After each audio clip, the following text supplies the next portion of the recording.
한편 이스라엘과 레바논의 휴전은 사실상 무효가 됐는데요. 레바논 주민들은 공격을 피해 앞다퉈 마을을 떠나고 있습니다.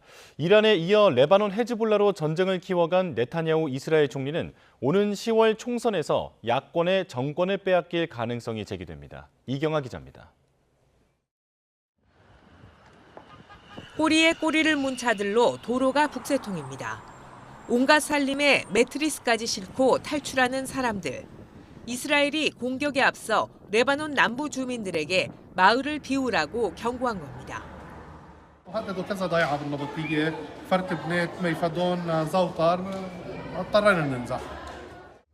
또 다른 마을에서는 주민들이 공습에 숨진 이들을 묻어주고 있습니다.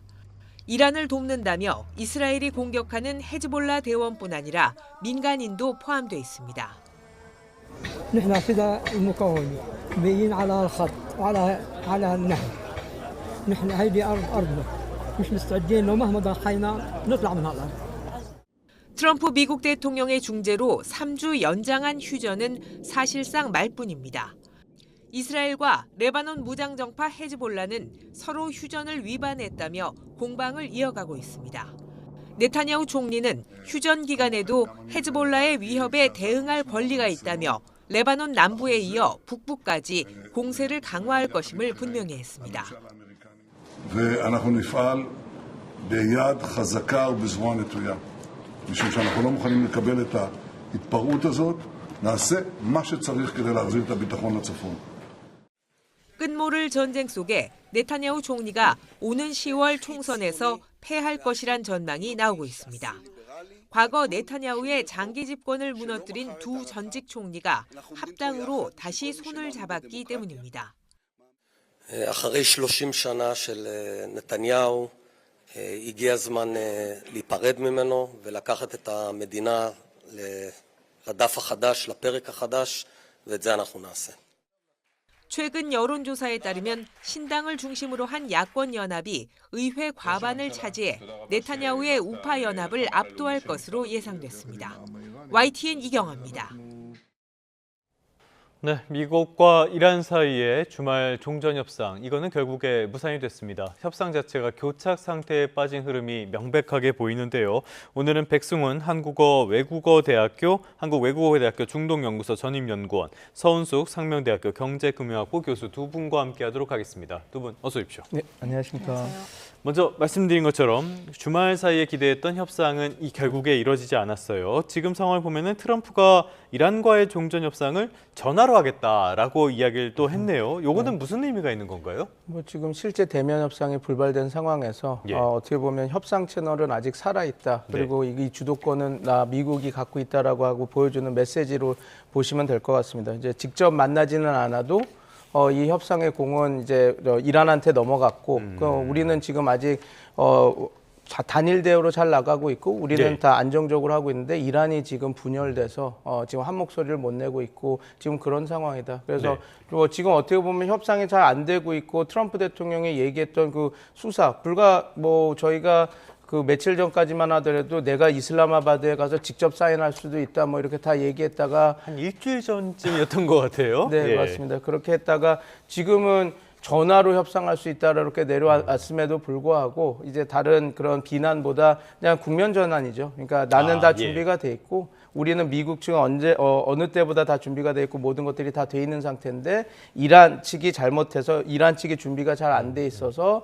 지금 이런 상황이다. 어떻게 보면 그 대면 협상의 실패를 이란한테 공을 넘기면서 지금 관리하고 있는 국면이라고 보시면 될 것 같습니다. 자, 지금 미국이 어떤 책임을 이란 쪽에 넘기려고 한다라고 말씀을 해주셨는데 외신들의 평가를 보면은 미국 내에서 특히 트럼프 대통령의 워낙 혼선스러운 메시지가 상황을 어렵게 만든다라고도 나오잖아요. 그런데 이 문제는 일단 차치하고요.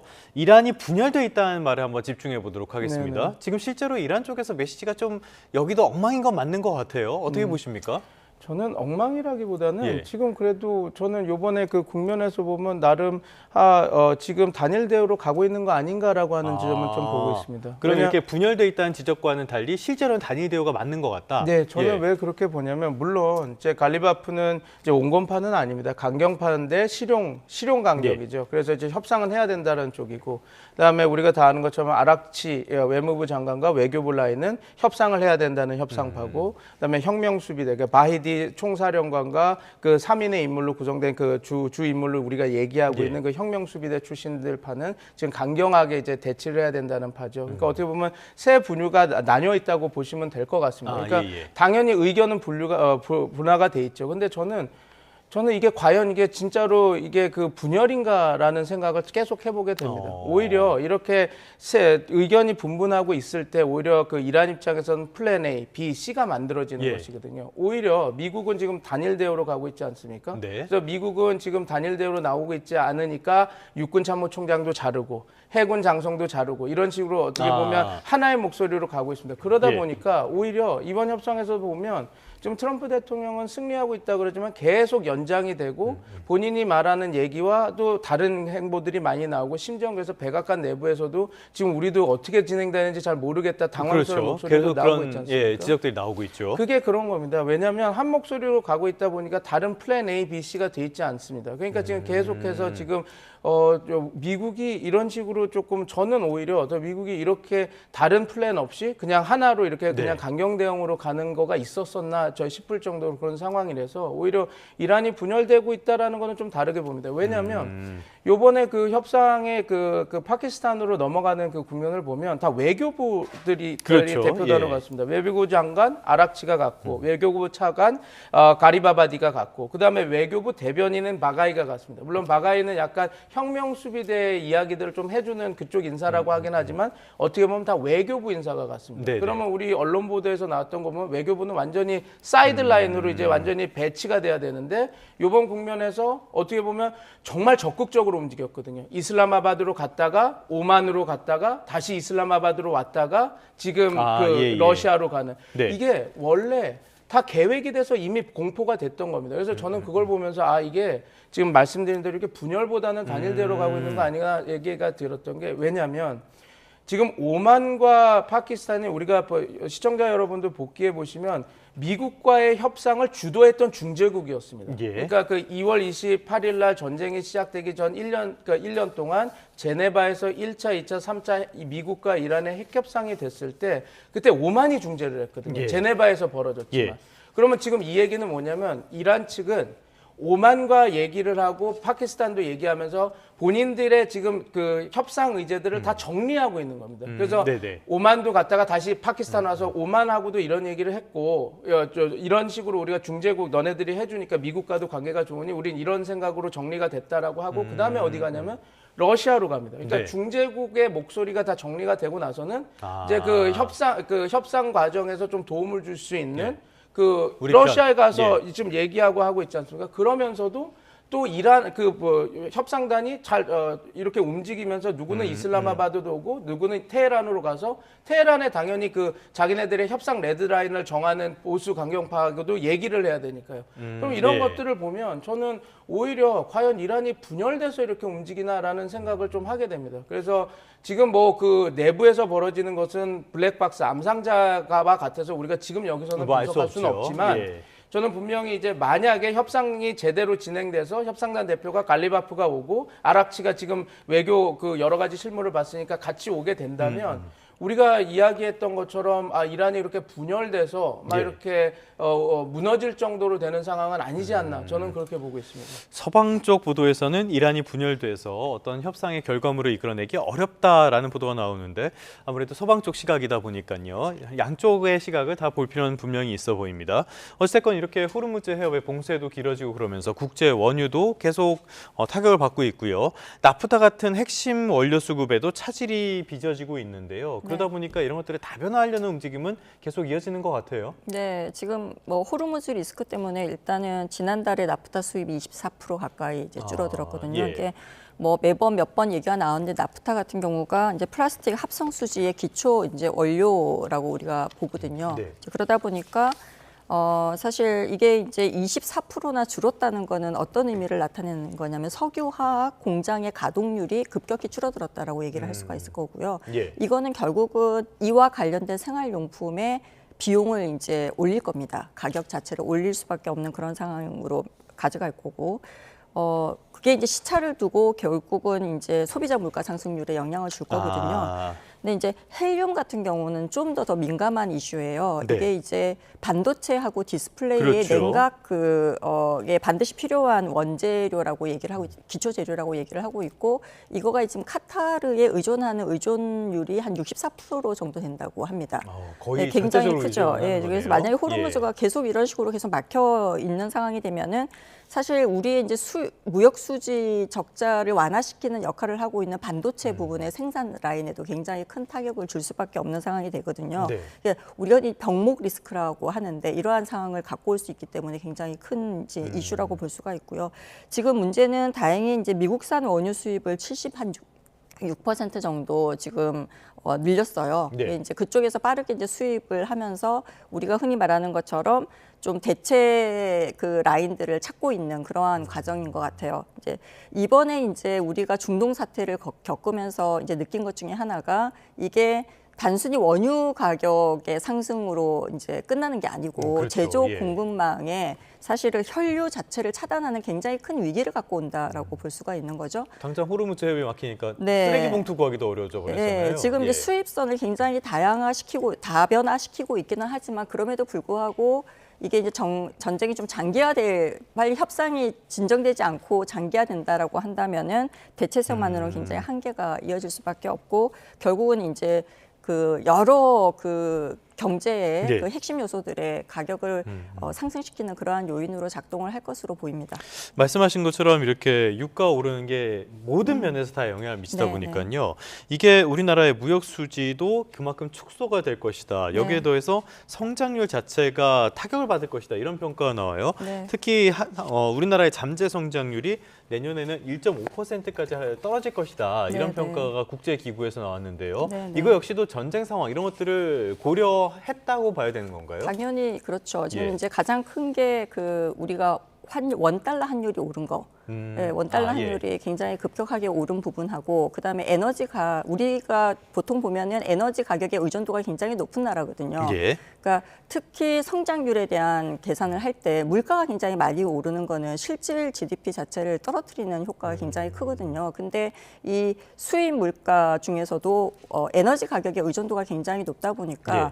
근데 에너지를 가격이 올라가면 가격도 올라간 데다가 그 가격을 지불해야 되는 원달러 환율 자체가 또 굉장히 급등한 거잖아요. 그래서 기업들의 어떻게 보면은 그 이익을 굉장히 그 감축시키는데 큰 영향을 준 거죠. 예. 그렇게 되면은 전체적으로 경제 성장, 우리가 잠재 성장률이라고 하는 것은 물가를 올리지 않은 상태에서 기본적으로 이제 그 기초 체력을 우리가 보통 얘기를 하거든요. 네. 방금 얘기했던 것은 이런 것 때문에 경제 성장률 자체가 낮아지는 거고, 이런 거가 없다 하더라도 잠재 성장률은 IMF가 우리가 예측한 거에 따르면은 아시는 것처럼 뭐 이렇게 그 노동 인구가 굉장히 줄어들고, 인구 감소가 빠르니까요. 네, 그래서 예. 생산성이 굉장히 약화되고 있고, 이러한 상황에서 잠재 성장률이 2027년까지 1.5%까지 지금 줄어들 것으로 예측을 하고 있거든요. 예. 근데 그 상황에서 이러한 이슈가 전쟁까지. 터지니까 훨씬 더 예.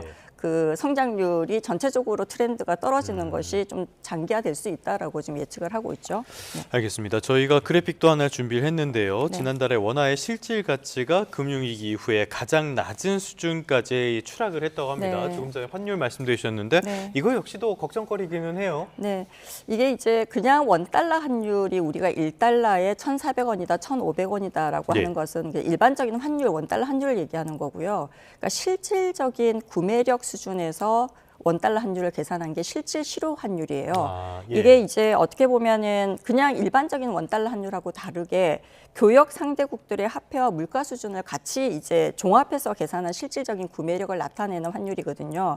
이게 우리나라 물가가 상대국보다 얼마나 더 올랐는지 이게 실질이라고 나타내는 거고요. 네. 그다음에 여러 국가의 무역 비중, 이거를 실효라고 불러요. 그래서 이거 가중치를 두어서 계산을 하거든요. 근데 네. 기준이 100이에요. 그러니까 예. 100보다 이 실질 실효 환율이 높으면은 보통은 원달러 환율 가치가 고가치다라고 얘기를 하고요. 얘보다 낮으면은 과거 평균 대비해서 우리 화폐 가치가 낮아졌다. 좀 낮아졌다, 예. 저평가되었다라고 해석을 하거든요. 근데 이 실질 실효 환율 자체가 2009년 금융위기 이후에 17년 만에 최저치를 기록을 했어요. 기준치가 100인데 85까지 떨어졌습니다. 네, 그만큼 원화의 실질 예. 가치가 떨어졌다는 게 훨씬 더 중요한 이슈라고 볼 수가 있죠. 근데 이게 결국은 조금 전에 설명을 드린 것처럼 원달러 환율 자체가 올라갔고 예. 그다음에 방금 얘기한 것처럼 에너지 원자재 수입 물가 자체가 올라간 거에 크게 영향을 받은 결과라고 우리가 볼 수가 있습니다. 여러 가지 측면에서 우리 경제 네. 이야기를 하면은 부정적인 이야기밖에 드릴 네. 수가 없게 되는 그런 네. 상황입니다.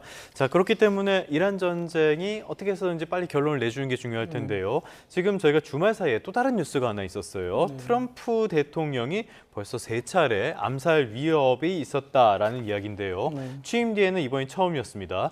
요게 이 이란 전쟁 상황에 일종의 나비 효과를 낼 가능성도 있다라는 전망도 있는데 어떻게 보세요, 박사님은? 저는 큰 효과가 있을까 저는 싶습니다. 이제 물론 이제 대통령이 이제 암살을 시도를 당하게 되면 예. 이제 결집 효과가 나서 이제 좀 어떤 그 트럼프 대통령의 뭐라 그렇게 주장에 조금 힘이 실리는 거 아닌가 그럴 수 그런 있죠. 예. 이야기들이 나오는데 저는 오히려 그럴 가능성이 좀 낮다고 보고 왜 그 얘기를 드리고 싶냐면 이게 백악관 기자 만찬회였지 그렇죠. 않습니까? 예. 이게 저도 즐겨보는 그 행사입니다. 왜냐하면 이 1983년부터는 코미디언들이 나와서 사회를 보고 되게 그 앞에 재밌게 대통령을 되게 비판하고 조롱하고 하지 않습니까? 많이 했죠. 예. 많이 하지 않습니까? 근데 그게 뭘 상징하냐면 정치 극단화가 되는 상황에서 미국은 이렇게 언론의 자유가 있고 그런 대통령도 우리가 희화하고 놀리고 이럴 수 있다고 해서 대통령이 품격 있게도 받아주고 막 그러거든요. 그래서 네. 뭐 스티븐 콜베어도 그 부시 대통령의 그 이라크 전쟁을 그렇게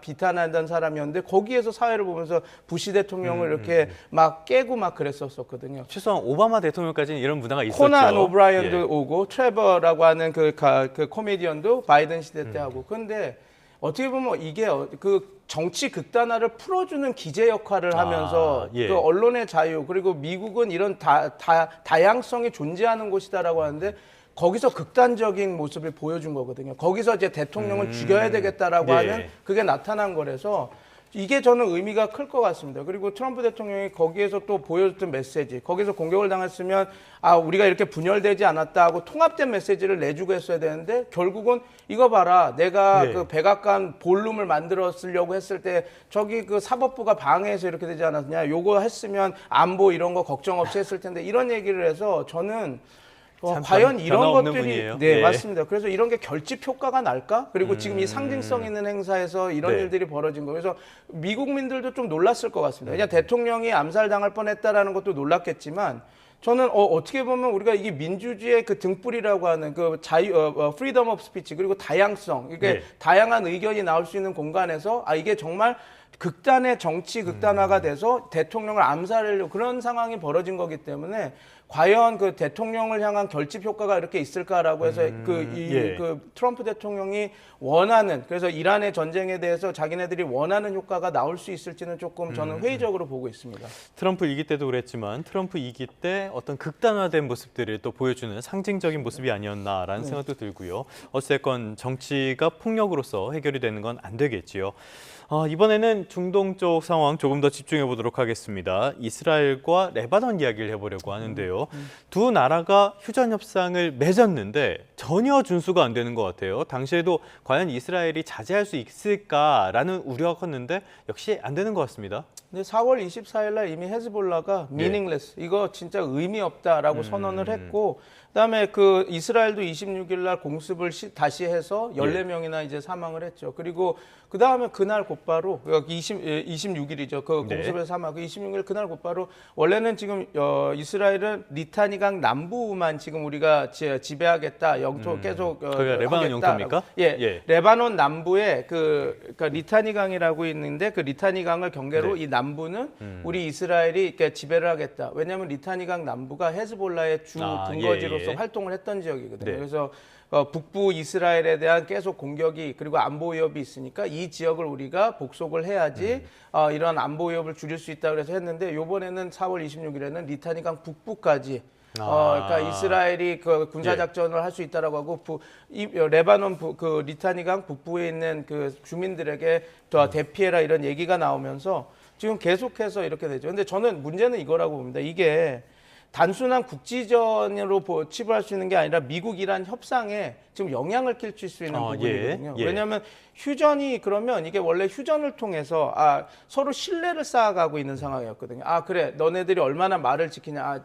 모든 전역에서 휴전을 할게. 오케이. 그러면 호르무즈 항행을 열어서 우리도 이걸 지킴으로써 이란과 미국이 서로 신뢰할 수 있는 파트너라는 걸 보여주는 하나의 장치였는데 지금 이게 어떻게 보면 더 이상 신뢰를 쌓는 기제로 역할하는 것이 아니라 오히려 신뢰가 무너지는 공간이거든요. 그렇게 되면 이란 입장에서는 우리가 지금 협상장에 들어가서 얘기를 해도 과연 말을 지킬까? 왜 미국은 그 이스라엘을 좀 더 통제를 하지 않지? 이렇게 되기 시작하면 안 그래도 긴가민가 했는데. 맞습니다. 그럼 강경파의 목소리가 높아질 수밖에 없는 상황이 오게 되는 겁니다. 그러니까 이거를 단순히 이런 것들이 영향을 받고 있기 때문에 우리가 지금 이란 내부에서 강경파의 목소리가 커지는 거를 분열이라고 보면 안 되고 물론 이제 강경파의 목소리가 커지면 협상이 잘 진행이 안 되고 좀 어려움이 있고 그런 부분은 분명히 있죠. 그러나 이게 그냥 인과관계가 상관관계를 만들어주지 않은 것처럼 그냥 강경파의 목소리가 커졌다라는 것 자체가 여기가 분열해서 이렇게 됐다라기보다는 이 지금 상황이 강경파의 목소리가 커질 수밖에 없는 그러니까 협상 당사자국들의 신뢰가 무너지고 나면 당연히 그 협상의 안을 믿을 수가 없으니까 강경파, 주전파들의 목소리가 커질 수밖에 없는 상황이 만들어지는데 지금 이스라엘과 레바논 전선에서 벌어지는 이 휴전의 붕괴가 그런 하나의 단초를 제공하고 있다. 그렇게 보시면 될 것 같습니다. 안 그래도 이란 입장에서는 미국에 2번이나 뒤통수를 맞았는데 이런 상황에서 믿어보려고 했지만은 이런 일이 벌어진다면 또 불신할 수밖에 없으니까요. 말씀하신 굉장히 우려되는 부분들이 있는데 우리가 이 전쟁을 볼 때 이 이스라엘의 이렇게 도를 넘는 행위들 이 배경에는 네타냐후 총리의 정치적인 목적이 있다. 이렇게도 많이 보고 있잖아요. 그런데 지금 네타냐후 총리가 정치적으로 굉장히 어려운 상황인 건 맞는 것 같아요. 이 정권 교체 가능성도 제기가 되더라고요. 왜냐하면 베네트 라피드 어떻게 보면 2021년도에 그 네타냐후의 장기 집권을 무너뜨리고 그 자기네들이 그 총리와 그 대다수를 가져간 대다수 의석 크네세트의 대다수의 의석을 가진 그 두 정치적 리더가 연합을 만들었습니다. 투게더라고 하는 같이 간다라고 하는 연합을 만들어서 정당을 만들었는데요. 이전에도 2021년에 그 이 연정을 통해서 정권 교체를 이뤘습니다. 근데 베네트와 라피드의 연정은 뭐가 좋냐면 그걸 무지개 연정이라고 불렀거든요. 왜냐하면 모든 세력이 들어와서 성향이 다른 세력들이 뭉친 겁니까? 그래서 강경파도 있고 팔레스타인 그 국회의원도 있고 들어와서 두 가지 문제점이 있었죠. 저게 되겠냐? 왜냐하면 저렇게 서로 색이 다른 사람들이 그냥 선거 이기겠다고 들어왔는데 그래서 무너지고 다시 그 네타냐후가 올라왔는데 이번에는 조금 그 일기 그 실각됐던 것보다는 다릅니다. 그래서 이렇게는 갈 수 없다라고 해서 뭉친 부분이 있고 그 다음에 라피드 베네트가 같이 새 연합을 만들었지만 베네트 그 분에게 네가 당 대표를 맡아라 이렇게 딱 해서 역할 분담도 되고 지금 하고 있어서 지금 네타냐후 총리 입장에서는 그 자기의 사법 리스크와 전쟁 끝나는 것도 문제지만 지금 어떻게 보면 정적이 하나 그리고 2021년에 자기를 제꼈던 자기를 이겼던 그런 세력들이 다시 만들어진 거니 지금 앵커님 말씀 주신 대로 트럼프 대통령은 또 다른 죄송합니다. 네타냐후 총리는 또 다른 그 변수가 생긴 거죠. 궁금한 게 지금 만들어진 이 경쟁 투게더 이쪽은 성향이 어떻게 됩니까? 지금 특이한 게 아까 말씀드린 대로 무지개 연정이라는 표현, 그러니까 모든 색깔이 다 들어갔다라고 이렇게 딱 해서 지금 오히려 강경 우파도 들어가 있습니다. 그리고 그래서 또 확장성은 있죠. 지금 이 전쟁 국면에서 그냥 너무 좌파나 아니면 이제 평화주의자면 국민들 입장에서는 지금 이스라엘 국민들은 그래도 이 전쟁은 계속돼서 끝내야 된다라는 생각은 있거든요. 네타냐후 총리에 대한 비토는 있지만 거부감은 있지만 그래서 어떻게 보면 이 연정은 그런 그 안보 불안을 하고 있는 사람들도 끌어당기면서 지금 네타냐후 정권이 지금 실패하고 있는 뭐 빈부격차라든지 아니면 경제 문제라든지 그다음에 뭐 좌파 쪽에서 얘기하는 그런 이야기들도 같이 포함하고 있는 당이기 때문에 어떻게 보면 아까 말씀드린 대로 국민들이 과연 이게 되겠냐라고 하는 의구심은 가질 수 있지만 지금 네타냐후 총리의 이 긴 전쟁으로 인해서 피로감을 갖고 있는 국민들한테는 충분히 다른 선택지가 될 수 있는 지금 투게더라고 하는 연합이라고 생각하시면 될 것 같습니다. 그러니까 스펙트럼은 넓지만은 일종의 반 네타냐후 연합이다. 이렇게 봐도 될 것 같네요. 어떻게 진행되는지도 한번 봐야 될 것 같습니다. 이게 중동 상황에 많은 변수가 또 될 것 같아요. 자, 이렇게 중동 전쟁이 길어지니까 우리 경제적인 충격이 일단 우리가 제일 큰 것 같아요. 네. 이렇게 만만치 않은 상황이라서 정부에서 추경을 편성해서 소득 하위 70% 국민에게 고유가 피해 지원금을 지급하겠다라고 네. 밝혔거든요. 네. 오늘부터 신청이 된다고 하는데 어떤 내용들 담겨 있습니까? 일단 오늘부터 그 기초생활수급자, 예. 그다음에 그 차상위 계층, 한부모 가족 등 취약계층부터 지급이 시작이 돼요. 예. 기초수급자는 55만 원, 차상위 한부모는 45만 원. 그리고 이제 비수도권과 인구 감소 지원 5만 원이 더 추가가 되거든요. 예. 그래서 좀 사용처가 제한이 되어 있다라고 이제 봐야 돼요. 이게 이제 30억 이하의 그 소상공인들을 대상으로 이제 이 그 쿠폰을 쓸 수가 있거든요. 네. 그래서 이렇게 보시면 되고요.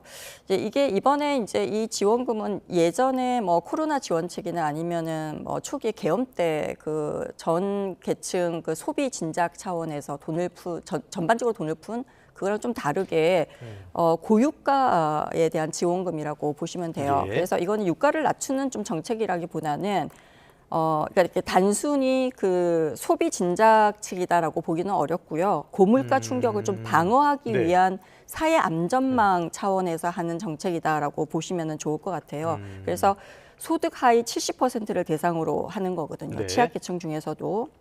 그래서 전반적으로 다 소비 지출을 늘리기 위한 정책은 아니기 때문에 좀 선별적으로 이제 계층을 선정을 한 거거든요. 그래서 좀 우리가 흔히 그 전반적으로 돈을 풀어서 하는 그런 정책보다는 물가 상승에 좀 제한을 갖고 올 수 있고 그래서 아마 이게 물가가 계속 올라갈 것을 좀 우려를 해서 아마 그렇게 핀셋 정책도 이제 제한을 두는 그런 정책으로 가져간 것 같고요. 네. 근데 그럼에도 불구하고 특정 소비 그 품목에 이제 지출이 몰리는 경우에 그런 품목에 대해서는 물가가 수요가 오르겠죠. 예. 늘어나면서 물가가 오를 수 있는 부분으로 볼 수가 있고요.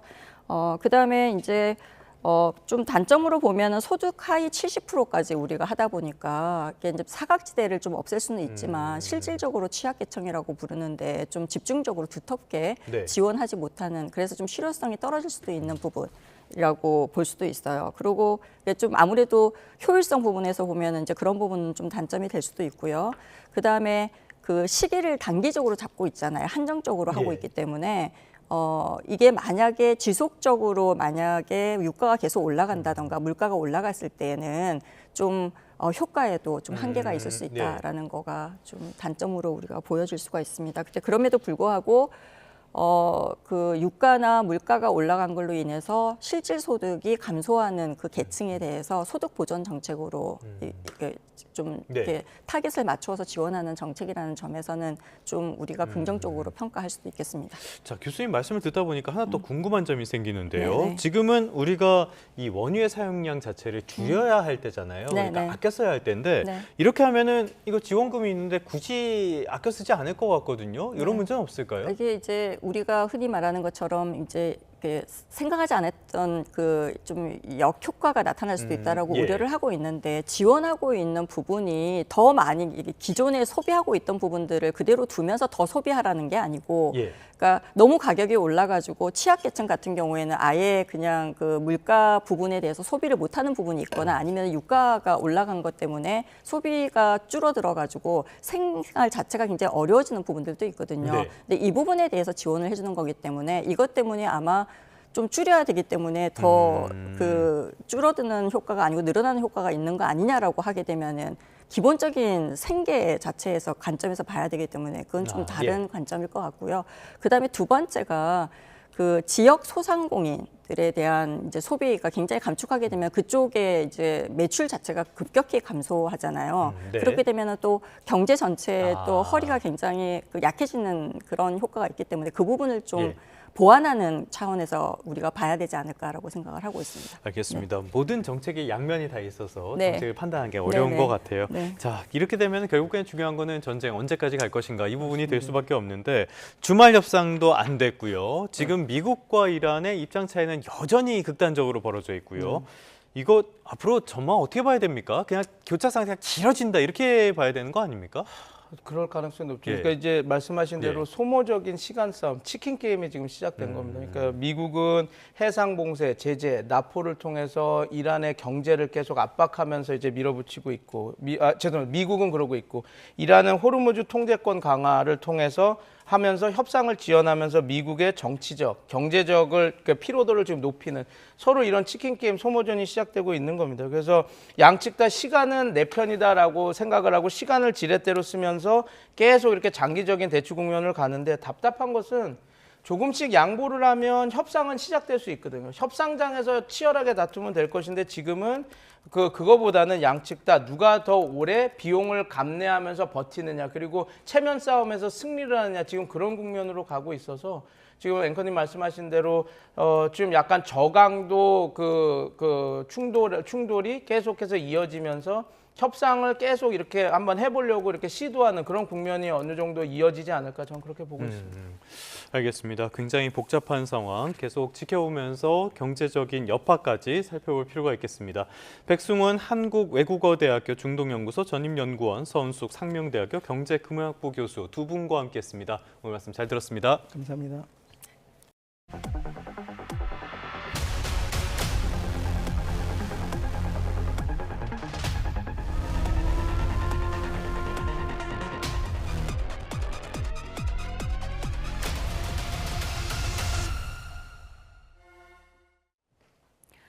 중동 사태 장기화로 물가 부담이 커진 국민의 어려움을 덜기 위해 정부가 지원금을 줍니다.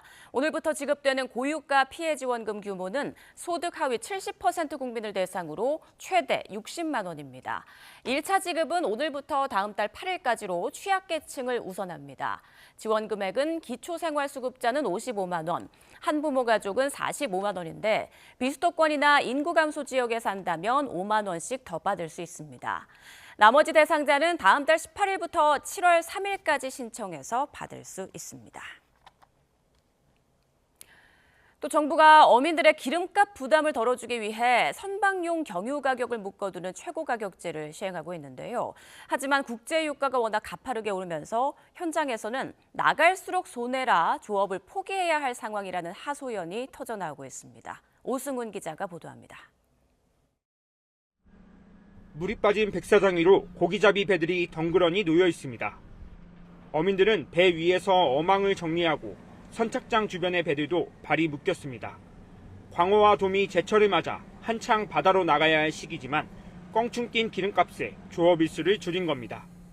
조업 일수가 예년하고 비교해서 기름값이 많이 올라서 많이 감소된 걸로 나타나고 있죠.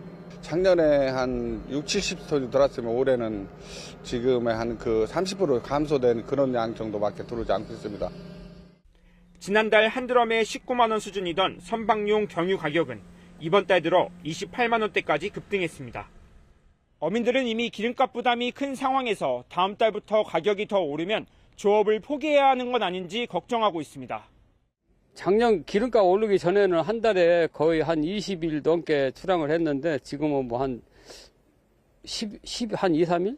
그 정도 심정이 말할 수 없지 뭐 어장을 포기해야지 뭐 그럴 수 있어. 수협중앙회는 최고가격제 시행에 따라 다음 달 7일까지 현재 가격을 유지할 계획입니다. 하지만 제도가 종료되면 국제유가와 연동돼 면세유 가격은 다시 폭등할 가능성이 큽니다. 싱가포르 국제 제품 가격에 따라서 가격이 결정되기 때문에 리터당 2,000원, 드럼당 40만 원 정도가 예상이 되는데요.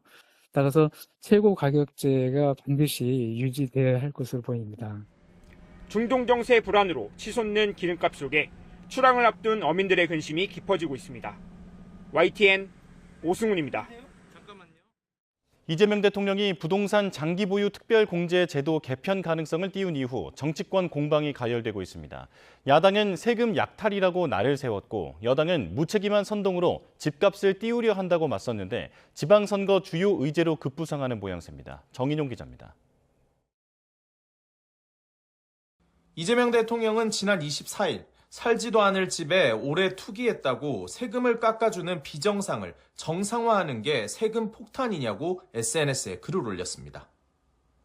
1주택자가 12억 원을 초과하는 주택을 양도할 때 최대 10년 이상 보유 또는 거주하면 양도세를 각각 40%씩 깎아주는 장기 보유 특별 공제 제도의 보유 부분 혜택 개편 의지를 나타낸 겁니다.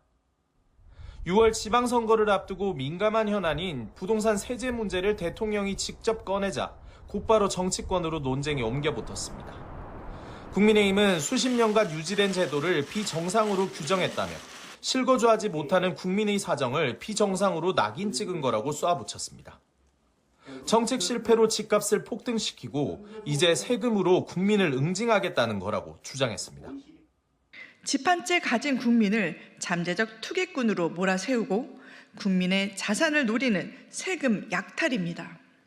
반면 민주당은 왜곡된 프레임으로 시장 불확실성을 키운다며 투기 세력을 위한 집값 띄우기 기우제를 지내는 거냐고 꼬집었습니다. 애초에 장특공제는 실소유자의 장기 보유를 유도하기 위해 도입된 건데 투기성 보유에 혜택이 쏠리며 매물 잠김을 부추겨왔다고 반박했습니다. 살지도 않는 집으로 수억 원의 시세 차익을 남기는 것, 이것이 국민의힘이 말하는 정의입니까? 국민의힘 서울시장 후보로 나선 오세훈 시장도 민주당 정원호 후보에 장특공제 관련 입장을 다그치는 등 부동산 세제 개편 문제가 지방선거의 쟁점으로 떠오르고 있습니다. YTN 정인용입니다. 미국과 이란의 종전 협상이 교착 상태에 빠진 가운데 트럼프 대통령이 참석한 만찬장 총격 사건이 새로운 변수가 될지 주목됩니다. 트럼프 대통령은 이란 전쟁과는 무관한 단독 범행에 무게가 실리고 있지만 안보와 내정 전반에 파장이 확산할 수 있다는 분석도 나옵니다. 김열수 한국군사문제연구원 안보실장, 성일광 서강대 유로메나 연구소 교수와 함께합니다. 두 분 다 어서 오십시오. 네, 안녕하세요. 먼저 이번 총격 사건, 트럼프 대통령이 참석한 백악관 출입기자단 만찬장에서 발생했는데요. 미국 대통령 부부와 행정부 고위 인사들이 한꺼번에 위험에 노출된 상황이었습니다. 먼저 화면으로 당시 모습 보고 오겠습니다. 미국 워싱턴 힐튼 호텔에서 열린 백악관 출입기자단 만찬. 도널드 트럼프 대통령과 백악관 주요 인사들이 한자리에 모였습니다.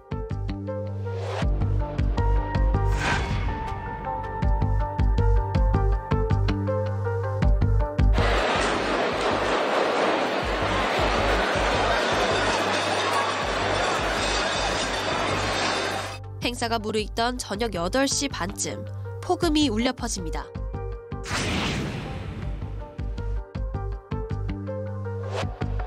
I heard a noise and sort of thought it was a tray. I thought it was a tray going down. You know, I've heard that many times, and it was a pretty loud noise. And it was from quite far away. He hadn't breached the area at all. They really got him. But so it was quite far away. Open the door! Just open the door!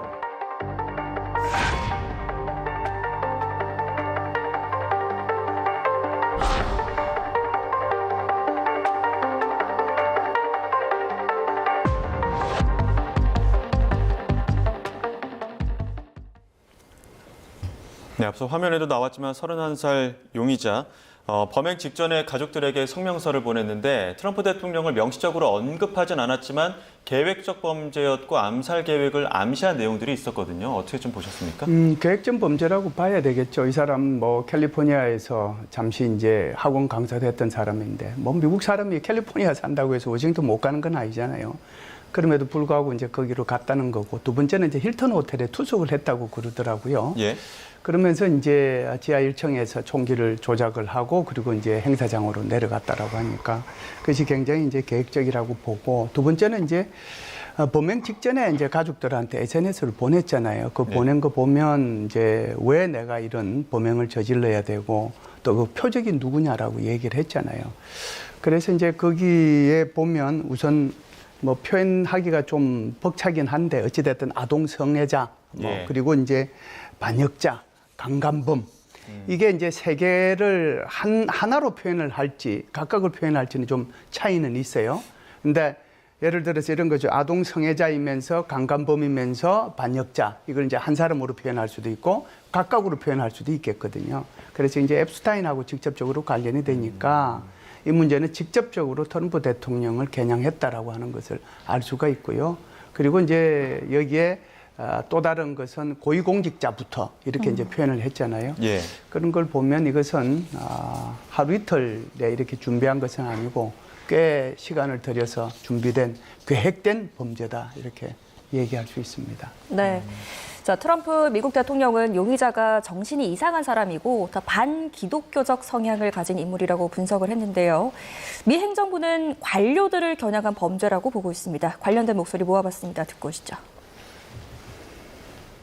Had a lot of hatred in his heart for quite a while, and he just, I don't know, it was a religious thing. It was strongly anti-Christian administration, and the guy is a sick guy. When you read his manifesto, he hates Christians. That's one thing for sure. He hates Christians, a hatred. And I think his sister or his brother actually was complaining about it. You know, they were even complaining to law enforcement. So he was a very troubled guy. We're still investigating motive, and that's something that will necessarily take a couple of days at least. We believe that he was targeting administration officials in this attempted attack. We have preliminary work into some of his electronic devices and talking to some of individuals who knew him, but it does appear that he did, in fact, have set out to target folks that work in the administration, likely including the president. 네, 범행 동기는 조사를 좀 더 해봐야 알겠지만 네. 지금 보니까 반기독교적 행태라고 트럼프 대통령은 비판을 하고 있고 본인은 또 용의자 본인은 자신이 기독교적 가치를 지키려 했다 이렇게 주장을 하고 그렇죠. 있거든요. 근데 또 정치적인 성향도 좀 알쏭달쏭합니다. 해리스 캠프에 약 25달러 정도 기부한 것 말고는 또한 우리가 추측을 할 수 있는 게 없어요. 이 그렇습니다. 범행 동기 어떻게 봐야 될까요? 글쎄요, 오리무중이죠. 이걸 뭐 수사를 해봐야 정확하게 나올 것 같은데 어쨌든 뭐 트럼프 대통령은 반기독교적 성향이다 그렇게 얘기를 하고 있는데 본인은 또 이거는 내가 한 일은 어떻게 보면 기독교적 가치와 맞다. 네. 본인이 주장한 것처럼 앱스타인 파일에 대해서 상당히 이 사람이 몰두했던 게 아닌가. 왜냐하면 계속해서 그런 성적인 범죄에 대해서 계속 얘기를 하지 않았습니까? 네. 그렇기 때문에 그 파일에 어떤 경도되어서 이런 대통령 암살 시도를 한 것 같고 그 다음에 이제 대통령뿐만 아니라 행정부 직원 전부에 대한 어떤 암살 시도라고 본인이 또 얘기했기 때문에 결국 전체 미국의 어떤 고유 관료들이 전부 다 좀 성적으로 문제가 있는 사람들이다. 예. 이런 아마 그런 환상과 그런 생각을 많이 했던 것 같아요. 그렇기 때문에 자기가 직접 가서 이것을 해결을 해야 된다라는 어떤 그런 의도를 가지고 아마 이번 사건을 일으킨 것 같은데요. 정확한 상황에 대해서는 조금 더 시간을 가지고 지켜봐야 될 것 같습니다. 예.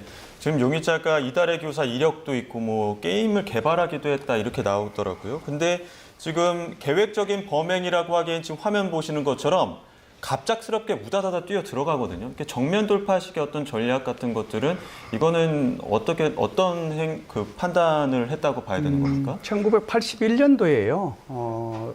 로나드 레이건 대통령이 똑같은 호텔이죠. 이 호텔에서 저격을 당했거든요. 그때는 이제 지하로 바로 들어간 것이 아니고 이게 출입구가 그러니까 지상에 있는 거기에서 이제 차를 내려가지고 들어가고 나오고 하는데 그게 이제 들어가는 데까지 한 9m 정도 됐을 거예요. 근데 그걸 노려가지고 총격을 가했거든요. 물론 이제 뭐 사망하지는 않았지만 그때 이제 위험을 회피를 했는데 거기에 비하면은 지금 말씀하신 것처럼 칼텍이라고 그러면은 우리 대한민국 그 대학생들도 가장 가고 싶어 하는 대학교 중에 하나입니다. 용의자가 나온 대학. 그렇죠. 캘리포니아 테크놀로지니까 이제 캘리포니아 저 주립대의 그 공과대학이죠. 그러니까 미국에서도 굉장히 그 좋은 대학교거든요. 그러니까 뭐 사실상 이걸 그대로 얘기를 하면은 공과대학 출신의 좋은 대학교니까 머리는 꽤 괜찮은 사람이다. 이렇게 그냥 우리가 판단은 할 수 있잖아요.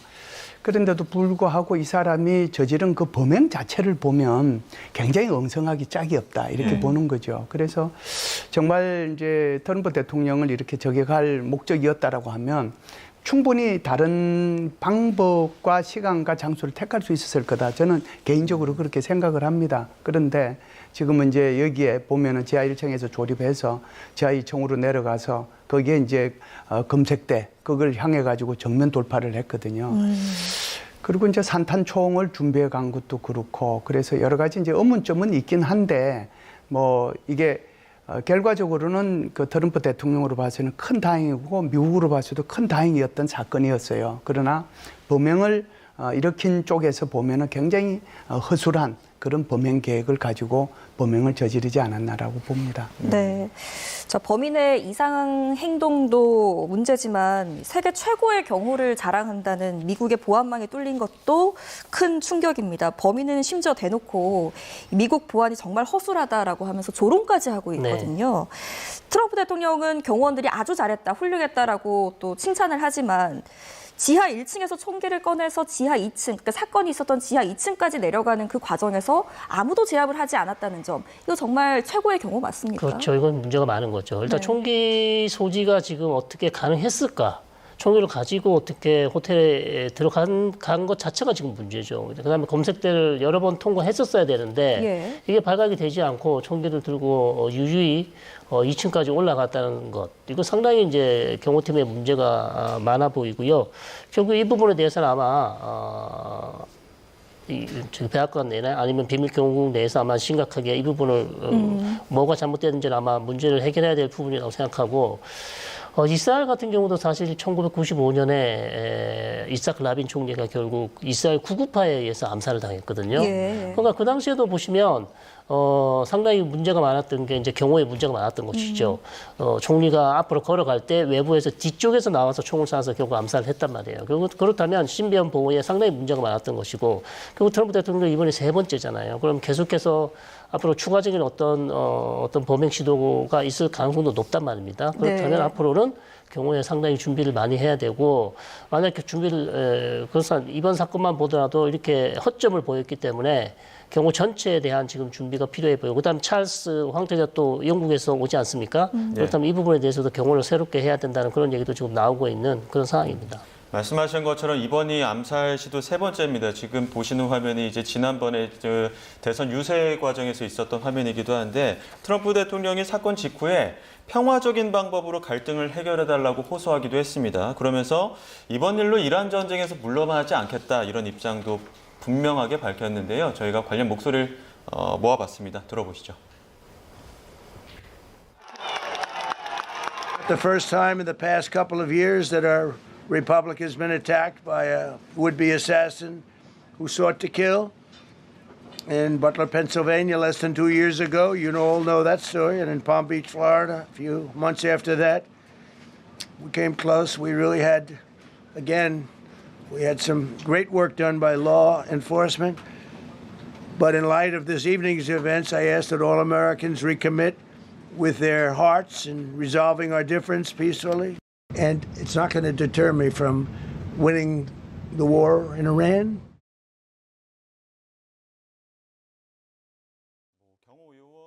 한 명 다치긴 했지만 큰 인명 피해 없이 이런 상황들이 마무리된 건 다행입니다만, 꼭 이렇게 어떤 위기 때마다 결정적인 순간들이 나옵니다. 트럼프 대통령 특히나 이후에 바로 연미복을 입고 바로 또 기자회견 열기도 했거든요. 강한 지도자 이미지를 좀 부각하려는 측면들도 있는데, 정치적으로는 어떻게 좀 바라볼 수 있을까요? 이번이 이제 결과적으로는 이제 암살 미수에서 벗어났잖아요. 이게 트럼프 대통령 개인한테는 보면은 굉장히 정치적으로 좀 유리하지 않겠는가 이렇게 봅니다. 2024년도 7월 달에 지금 이제 펜실베니아 지금 저기 화면에 나오는 것이 버틀러시에서 선거 유세 기간 중에 일어났던 거거든요. 이게 저 길을 스쳐갔지만 그때 당시에 1명이 죽고 2명이 중상을 입었습니다. 저것 때문에도 제가 그때 텔레비전에 나와서 여러 가지로 얘기했던 것이 뭐 아주 그냥 생생하게 기억이 나는데, 그때 당시에 저렇게 피격이 있었음에도 불구하고 트럼프 대통령이 성조기 아래에서 주먹을 불 불 건지고 파이트라고 얘기를 했거든요. 예. 사람들이 그때 이제 다 어떻게 얘기를 했냐면 그때 이제 7월 달이니까 이제 선거를 불과 이제 3달 정도 남겨둔 상태잖아요. 저 사건 하나로 선거는 끝났다. 그래서 해리스 당시의 부통령보다는 오히려 트럼프 대통령에게 배팅하는 사람들이 늘어나기 시작을 했죠. 그러니까 정치적으로 굉장히 중요하게 트럼프 대통령한테 작용을 했다라고 보고요. 그것도 이제 있었지만 또다시 이제 9월 달에 말하라고 자신의 이제 골프장에서 골프를 치고 있는데 어떤 사람이 거기에 이제 또 저격을 하기 위해서 있던 것이 경호국에서 발견이 됐잖아요. 예. 그리고 나서 이제 이분이 이제 3번째거든요. 그래서 예. 그 2개의 사건을 통해 가지고 트럼프 대통령은 대통령이 될 수가 있었다라고 볼 수가 있고요. 물론 뭐 다른 것들도 있었지만 그것이 아주 중요한 그런 하나의 터닝 포인트가 됐다라고 말씀을 드리는 겁니다. 이번 같은 경우에도 지금 트럼프 대통령의 지지율이 33% 더하기 빼기 정도 되잖아요.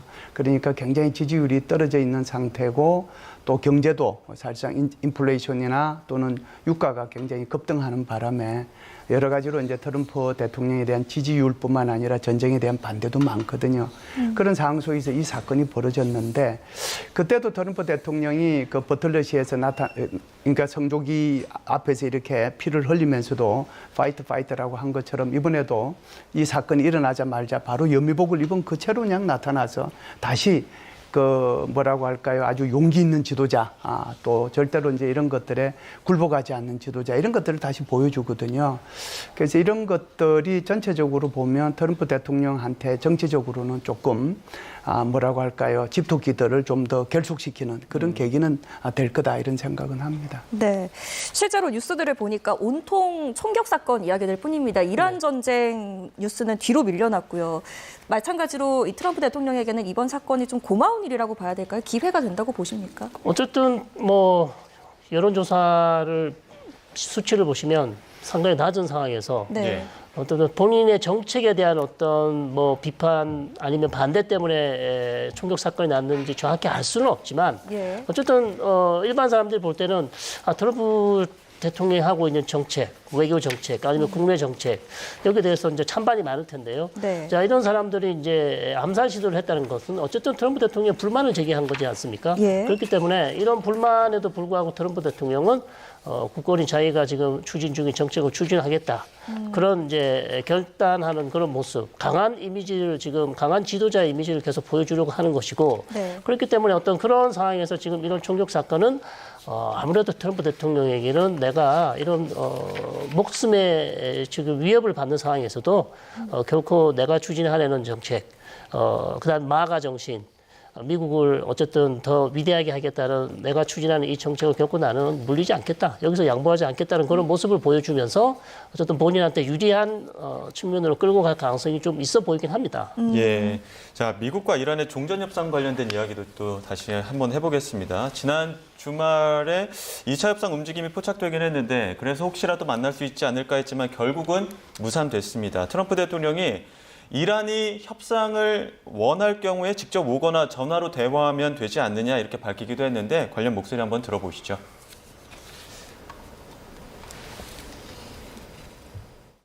We have great respect for the Field Marshal of Pakistan and for the Prime Minister of Pakistan. They're great people. They really are good. But, you know, it's a 17, 18-hour flight. I said, when is this meeting taking place? And it was like going to be on Tuesday, and it was Saturday, and they're leaving, you know, and by the time they get there, it's hours and hours and hours of flying. And I said, we're not doing this anymore. We have all the cards. If they want to talk, they can come to us or they can call us. You know, there is a telephone. 협상장에서 이란 협상단 측이 먼저 자리를 떠났고 이후에 우리는 파키스탄에 협상단 보내지 않겠다 하면서 필요하면 전화하겠다라고 얘기한 거거든요. 어떻게 좀 해석할지. 사실상 이제 트럼프 대통령은 아무래도 이제 여기 아라거치 장관이 오니까 그러면은 이제 협상이 있을라나 그런 생각을 가지고 그래서 이제 위트코퍼하고 큐슈나한테 이제 출발할 준비를 해라. 그리고 이제 벤스 부통령도 혹시 그쪽에서 갈리바프가 오게 되면 벤스 부통령도 갈 준비를 이제 그렇게 하고 있었거든요. 그런데 이제 이란 국영방송에서 하는 얘기나 그다음에 이제 아라거치 장관이 이제 나타나서 하는 얘기가 전혀 딴판으로 흘러갔단 말이죠.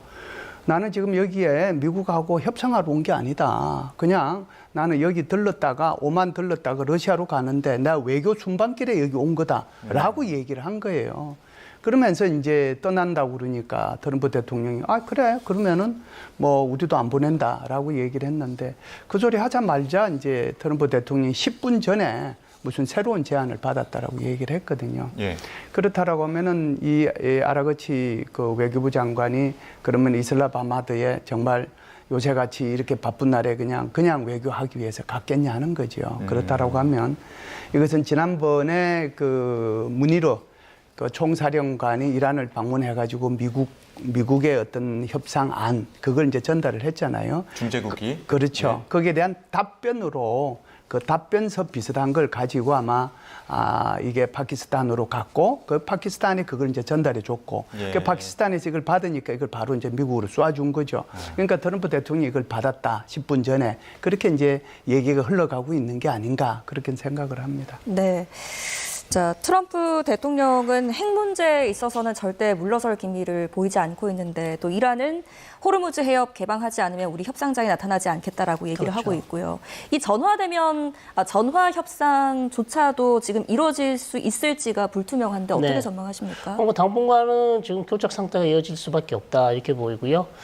아락치 외무장관이 이슬라마바드 갔지만 거기에서 아마 파키스탄 쪽에 넘긴 어떤 미국 제안에 대한 답변은 지금 나오는 보도를 보시면 핵 관련해서는 별로 대답한 게 없다. 네. 그러면 뭐에 대해서 어떤 내용인가 하니 호르무즈 해협을 이제 앞으로 어떻게 개방할지 그리고 자신들이 원하는 전쟁 배상 문제 뭐 이런 문제, 그다음에 호르무즈 해협에 앞으로 우리가 어떻게 통제를 할지 뭐 이런 문제에 대해서 자신들의 입장을 그냥 전했다. 우리는 이렇게 생각한다. 그럼 미국은 어떻게 생각하는지 답변을 줘라. 이런 식으로 지금 얘기를 했다고 하기 때문에 이 내용을 이제 파키스탄 쪽에서 미국으로 넘겼다면 트럼프 대통령이 거기에 대해서 어떻게 지금 어떤 결정을 할 가능성은 없죠. 트럼프 대통령 가장 중요한 문제는 지금 핵 문제인데 핵 문제에 대해서 우라늄 농축이나 아니면 고농축 우라늄을 어떻게 하겠다라는 그런 구체적인 해법은 없고 그래서 지금 파키스탄 쪽에서 하는 얘기는 핵 문제는 뒤로 미루자. 왜냐하면 논의 자체가 너무 어렵고 시간도 많이 걸리기 때문에 일단 전 세계적으로 가장 어려운 문제가 호르무즈 해협 개방이기 때문에 일단 먼저 호르무즈 해협 개방에 대해서 미국과 이란 간 협상을 먼저 하고 그다음에 핵 문제를 나중에 하자라고 지금 미국 측에 제안하고 있다는 보도가 많이 있습니다. 그렇기 때문에 현 상황에서는 지금 이제 미국이 결정을 해야 되겠죠.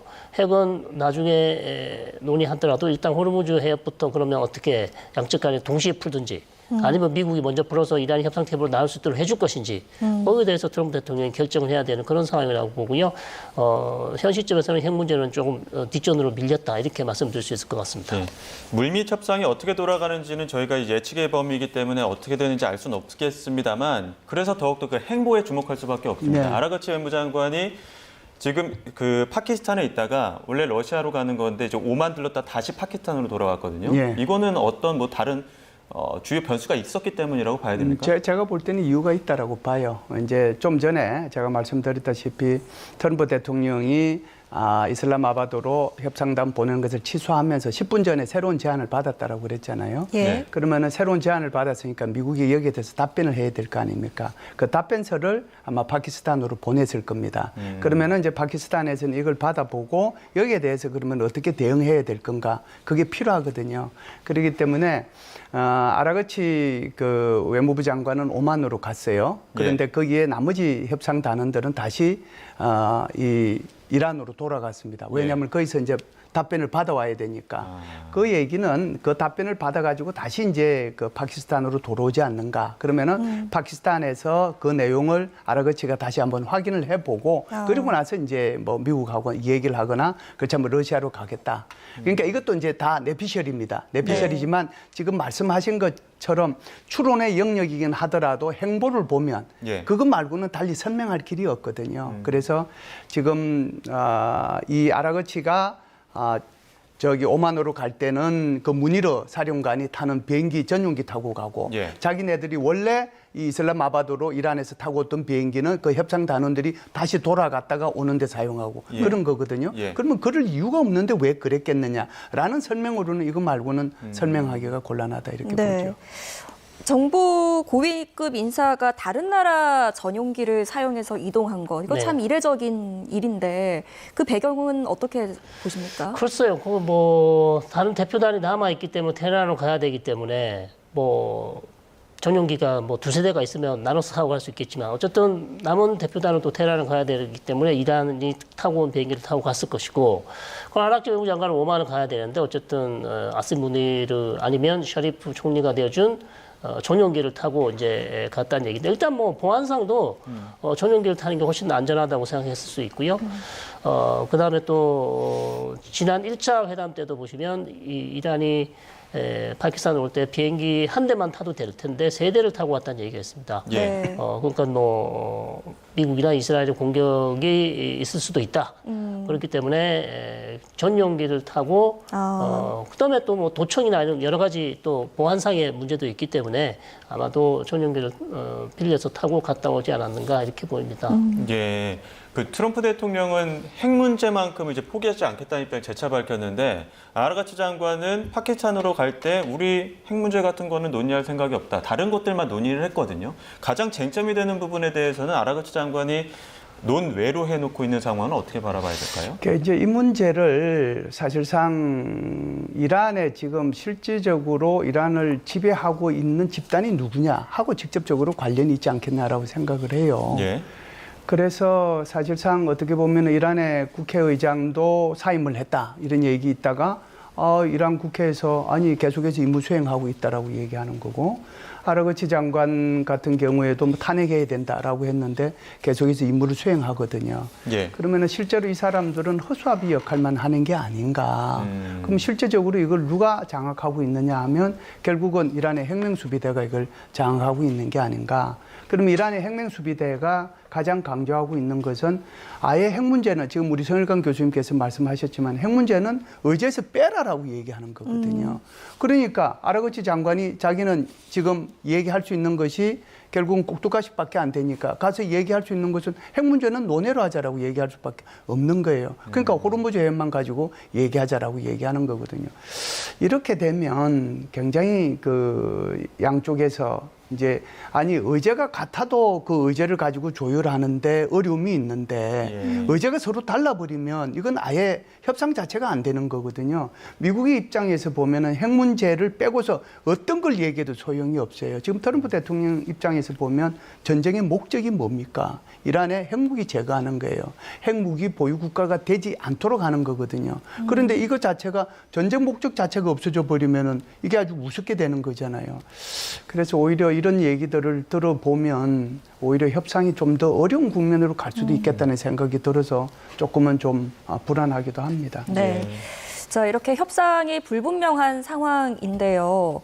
미국은 이란을 움직여줄 수 있는 존재가 러시아보다는 중국이 될 수도 있겠다라는 생각을 하는 것 같아요. 네. 지금 중국이 이란과의 문제에 있어서 더 많은 도움을 줄 수 있을 것이다라고 이야기를 했는데, 사실상 중국이 이란을 좀 움직여줬으면 좋겠다 이런 그 내심을 좀 표한 겁니까? 그렇죠. 아무래도 이제 러시아보다는 중국이 낫다고 판단하겠죠. 네. 러시아는 진짜 오랜 기간 이란과 같이 해왔고 무기도 많이 공급해줬고 그다음에 시리아에서 또 같이 전쟁을 했었고 했기 때문에, 근데 최근에 중국 쪽이 좀 많이 도와주기를 미국 쪽이 기대하고 있을 텐데요. 그다음에 또 중국이 사실 경제적으로 이번 호르무즈 해협이 막히고 나서 이란으로부터 값싸게 들여오던 원유를 수입도 못하고 있기 때문에 경제적으로 조금 타격을 입고 있는 상황이기 때문에 그리고 또 중국과의 또 시진핑 주석과의 정상회담도 앞두고 있습니다. 네. 그렇다면 중국이 좀 이란에 대한 지렛대를 이용해서 협상에서 좀 잘 나올 수 있도록, 그다음에 협상에서 미국이 원하는 어떤 조건들에 대해서 좀 양보할 수 있도록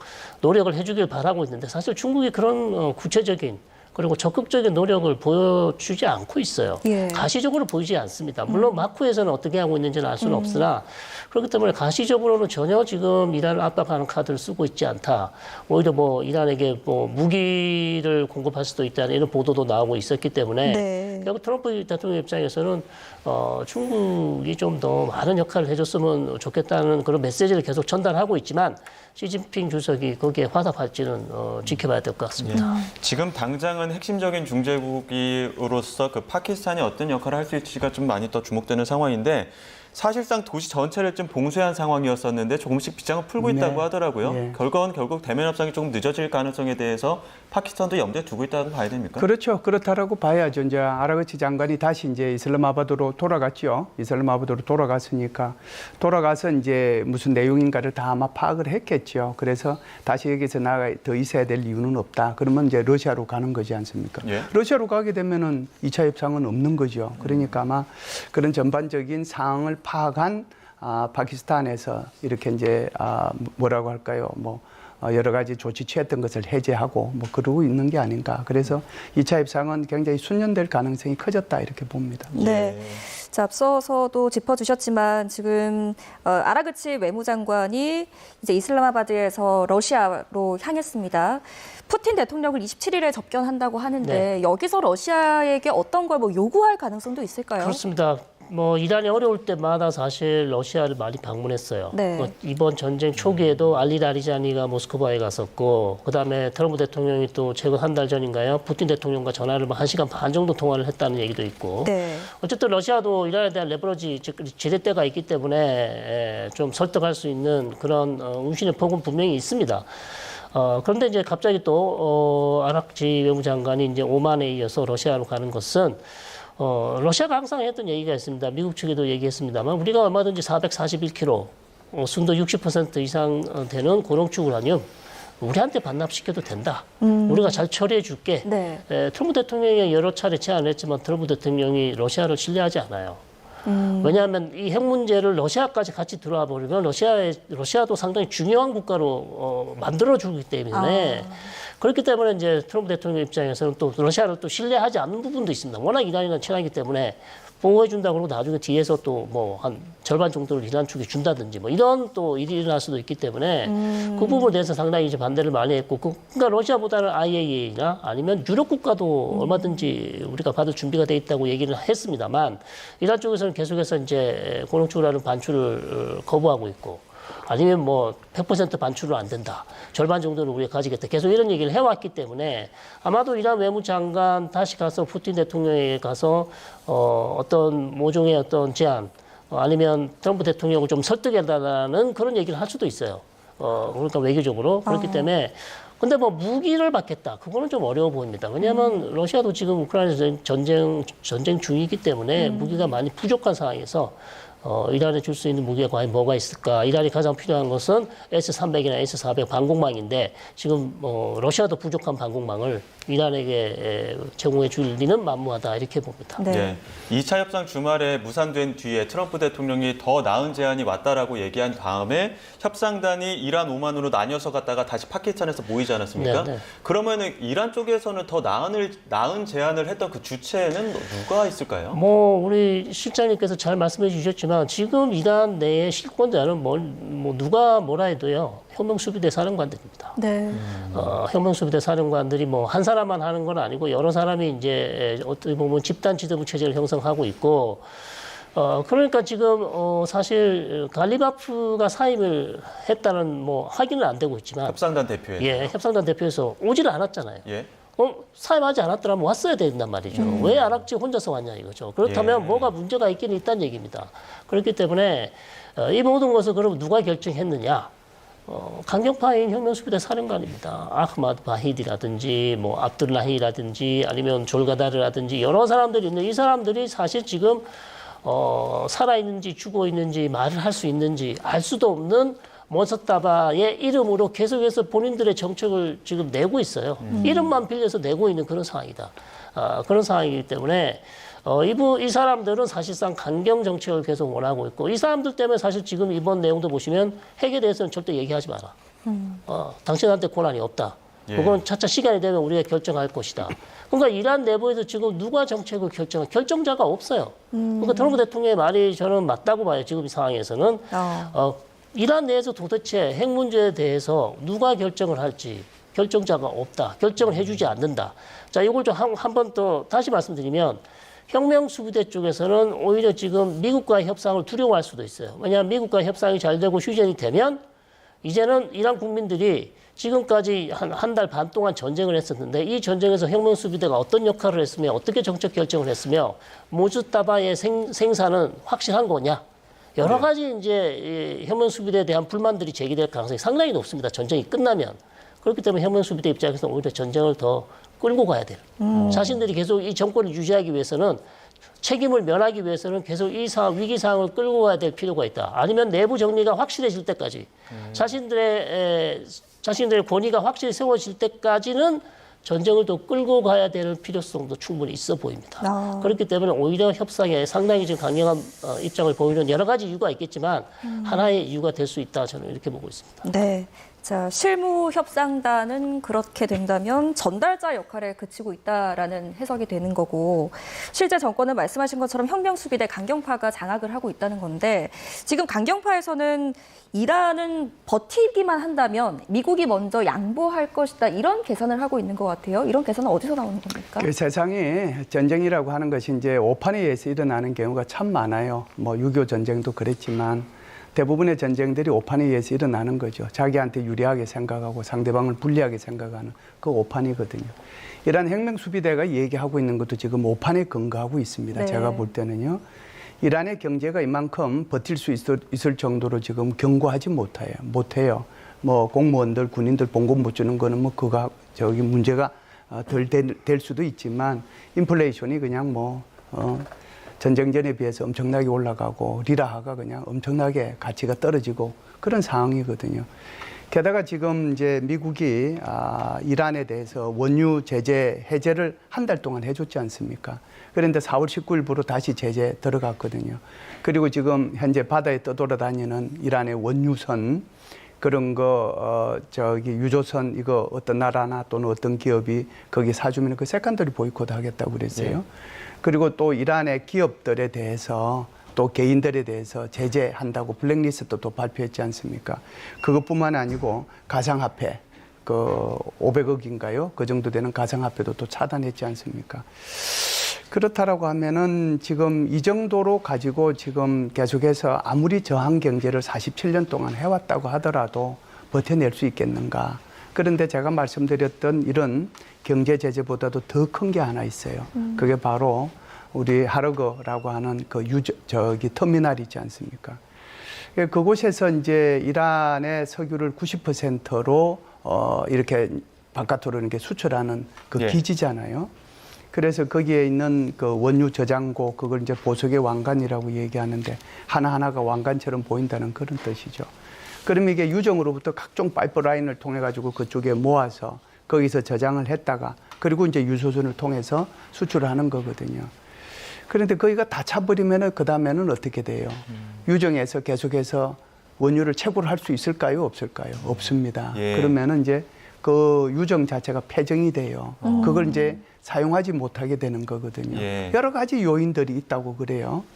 그렇다고 하면은 이 이란이 지금까지는 그나마 유령선단을 통해 가지고 어찌됐든 원유를 팔아서 이란의 경제를 유지해 왔는데 그것까지 안 된다라고 하면 그게 가능하겠는가? 아무리 이란 혁명 수비대가 군인들로 뭉쳐져 있고 또 이런 그 신정 체제에 대해서 충성심이 강하고 그런 사람들이라고 하더라도 그런 사람들이 미래를 생각하지 않을 수는 없거든요. 그래서 제가 볼 때는 이 사람들이 오판하고 있다는 거예요. 그래서 자신들의 시간은 자기 편이라고 얘기하는데 제가 볼 때는 시간은 이란 편이 아니고요. 시간은 미국 편입니다. 성 교수님께서 어떻게 보십니까? 그러니까 이제 우리 실장님이 잘 말씀해 주셨지만 이란 입장에서 상당히 경제가 어렵죠. 어려운 거는 이거는 부인할 수 없는 사실인데 이란 지금 집권 세력이 미국과 다른 것은 미국은 이제 국민의 여론, 미국 국민들의 여론, 그다음에 세계 여론, 그다음에 유가 모든 걸 지금 생각을 해야 되잖아요. 감안을 해야 됩니다. 근데 이란의 집권 세력은 사실상 지금 하는 행태를 보면 이란 국민들이 굶어 죽든지 말든지, 그다음에 혁명수비대 사령관들, 혁명수비대 부하들이 월급을 받든지 말든지, 어쨌든 집권 세력이 살아남기 위해서 물불을 가지지 않겠다는 그런 정책을 지금 추진하고 있기 때문에 그것 때문에 제 생각은 오히려 이란 쪽에서 더 버티면 본인들이 이긴다고 생각하는 가장 큰 이유가 그거라고 볼 수 있겠습니다. 왜냐하면 국민들로부터 자유롭다. 우리는 국민들을 거기에 살아야 될 필요가 있긴 하지만 그게 상관하지 않겠다라는 어찌 보면 하마스처럼 그런 행동을 지금 하고 있기 때문에 오히려 지금 이란의 집권 세력은 본인들이 유리하다고 그렇게 인식을 하고 있다는 게 그게 지금 문제라는 거죠. 예, 마지막으로 짧게 레바논 상황이 지금 또 네. 이스라엘이 공습하고 있지 않습니까? 그렇죠. 이거 변수로 작용할까요? 이거는 이제 미국과 이란 간의 협상이 진행되면 이란이 거론할 거예요. 그런데 협상이 진행되지 않잖아요. 그러면 전혀 문제가 없습니다. 이거는 트럼프 대통령 입장에서는 이걸 어쨌든 3주 휴전을 또 선언했지만 아주 이스라엘 공격이 아주 공세가 세지면 문제가 되겠지만 그렇지 않고서는 그냥 이대로 놔둘 가능성이 높다. 이렇게 봅니다. 네. 김현수 시장님. 네, 지금 뭐 무늬만 휴전이지 사실상 이제 공방이 오가고 있는 그런 상황이죠. 대신에 이것이 휴전 전에 비해 가지고 그 공격의 빈도와 강도는 약해진 건 사실입니다. 어디에 영향을 받느냐? 미국과 이란 사이의 협상의 결과에 따라서 영향을 받을 겁니다. 협상이 되면 여기도 전쟁이 끝날 거예요. 그러니까 이스라엘하고 레바논 사이 협상이 안 되면 이것은 계속합니다. 예, 알겠습니다. 여기까지 듣도록 하겠습니다. 지금까지 김일수 한국군사문제연구원 안보실장, 성일광 서강대 유로메나 연구소 교수 두 분과 함께했습니다. 고맙습니다.